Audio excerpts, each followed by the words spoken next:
You've been working to provide some solutions to our state's workforce shortage problem, particularly in healthcare. Let's talk about House Bill 1568.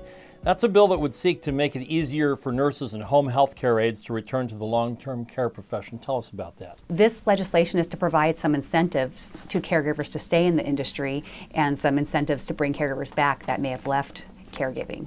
So there's a serious problem in long-term care. We have a shortage of caregivers, and there's a few things in here to bring caregivers back because the shortage is affecting hospitals, rehab centers, and the whole long-term care spectrum.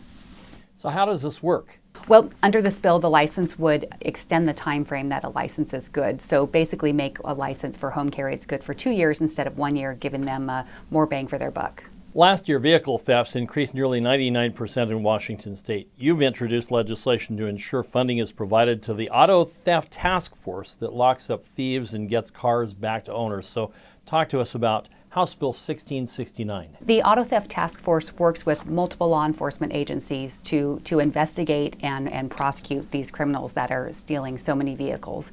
These types of thefts don't just stay in one jurisdiction, so it requires really a collaborative effort to do the complex investigations around auto thefts. And this bill works on the funding to ensure that they have a stable funding source to continue doing the good work that they're doing.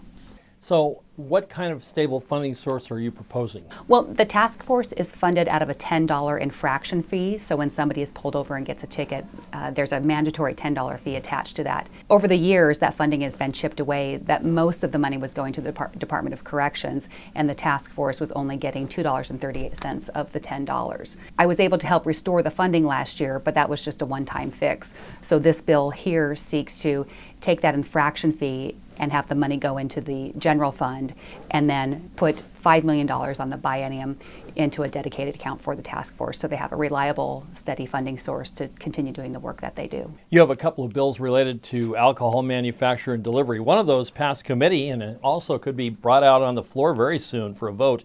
It has to do with allowing 18 to 21-year-olds to work in the manufacturing and production of liquor. Tell us about that bill. Well, 18 to 21-year-olds in wineries were allowed to work in the front of the house. So we passed a bill last year to allow them to work on the backside and production.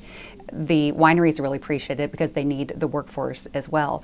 So the bill this year also expands it to other types of beverages, breweries, distilleries, so that they have the same opportunity to hire young adults to work in the manufacture of adult beverages in Washington. And then the other bill that you co-sponsored would allow curbside and door-to-door delivery of alcohol to continue, just like it's been doing through COVID. That's House Bill 1375. What are the details here? This is the Cocktails to Go bill, and during COVID, there were certain privileges that the legislature authorized to allow delivery of cocktails. So the bill seeks to make that permanent because the current privilege expires in July. This bill removes the expiration date and allows those restaurants and taverns to continue doing the Cocktails to Go delivery in a safe, responsible, and accountable manner. Where can people get more information about your legislation, and how can they get involved? I always want to hear from constituents, so they can contact me anytime they have questions or comments on a bill. They can contact me through my website, representativekellychambers.com. It's always an honor to hear from constituents and to serve them as well.